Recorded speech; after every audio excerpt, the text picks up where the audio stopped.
वज़ीर आला पंजाब मरियम नवाज साहिबा की जानिब से महफूज पंजाब QR पैनिक बटन ये लगाया जाएगा तमाम ऑटो रिक्शाज में, उबर क्रीम पर और उसके अलावा तमाम पब्लिक व्हीकल्स पर। और अभी अब्दुल रहीम शराजी साहब जो कि CTO लाहौर हैं, उनसे गुफ्तगू करेंगे ये तमाम तर प्रोसीजर कैसे अमल में लाया जाएगा।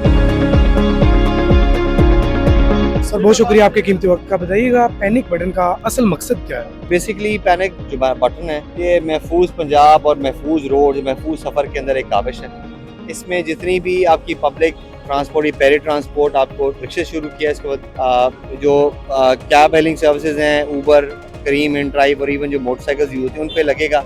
कोई भी जो मुसाफिर है, बेशक वो खातून हो, मर्द हो, बच्चा हो, वो इसको स्कैन करके गाड़ी की डिटेल, ड्राइवर की डिटेल ना सिर्फ देख सकता है बल्कि शेयर कर सकता है। 15 पे कॉल कर सकता है, 15 पे वीडियो कॉल कर सकता है और 15 पे लाइव चैट में अपना SOS SMS कर सकता है। इसके ऊपर फिल फॉर जो हमारा लाहौर पुलिस का करीब 8 से 9 मिनट का रिस्पांस टाइम है। 8 से 9 मिनट में आपका कोई भी यूनिट जो है उसको रिस्पॉन्ड करेगा। और वो जो मुसाफिर है उसका किसी किस्म का कोई भी अगर उसके ऊपर हरासमेंट हुई है, उसके ऊपर किसी किस्म की गैर शाइस्ता गुफ्तगू की गई है, इनअप्रोप्रिएट रिमार्क किया गया, तो उसको रोका जाएगा, उसकी तस्दीक की जाएगी और उनके खिलाफ जो अगर तो साबित हो जाए तो उसके खिलाफ जो रिक्शा ड्राइवर के खिलाफ कार्रवाई की जाएगी। रिस्पॉन्ड कितनी देर में किया जाएगा? देखिए जी, हमारा 15 रिस्पॉन्स टाइम कोशिश करते हैं 10 से 11 मिनट हमारा है, लेकिन ये लाहौर का अर्बन एरिया यहाँ पर 10 मिनट से कम है। इसके अलावा जो है रिक्शाज बहुत सारे तेज रफ्तारी से चलते हैं। मुसाफिर ये भी बता सकेगा कि आया कि ये रिक्शा जो है लापरवाही से चल रहा है, तेज चलाया जा रहा है, और उसको भी फिर तस्दीक करके उनके खिलाफ भी कानून ज़ाब्ते की कार्रवाई की। अभी तक कितने रिक्शे जो है वो रजिस्टर्ड हो चुके हैं? ये आज से कैंपेन शुरू की है और मैंने इस तरह बताया कि 1,85,000 के करीब रिक्शे हैं जो कि लाहौर में रजिस्टर्ड हैं इसमें। और मुझे बहुत तवक्को है कि अगले 2 हफ्ते के अंदर हम तमाम रिक्शों को रजिस्टर कर लेंगे। इससे क्राइम भी कंट्रोल होगा?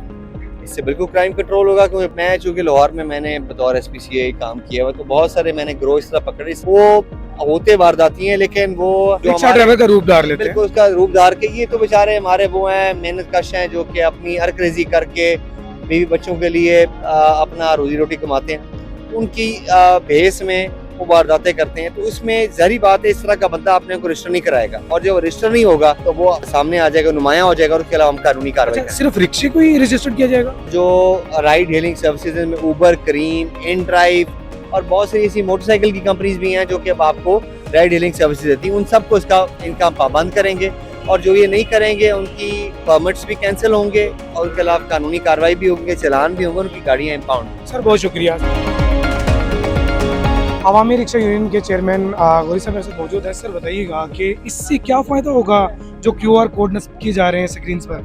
आज जो ट्रैफिक पुलिस ने इनिशिएटिव लिया है QR कोड का, पैनिक बटन जिसे मैं कहता हूँ, इससे तलबा, तालबात, सवारियाँ और शहरी नहीं बल्कि खानदान महफूज हुए हैं। मेरा आज से पैगाम है शहर लाहौर के बसने वालों को और पब्लिक ट्रांसपोर्ट में सफर करने वालों को कि आप बाइकिया में सफर करें, ऊबर करीम में सफर करें, रिक्शा पर सफर करें, और जिस पे QR कोड लगा हो उसके ऊपर आप सफर करें।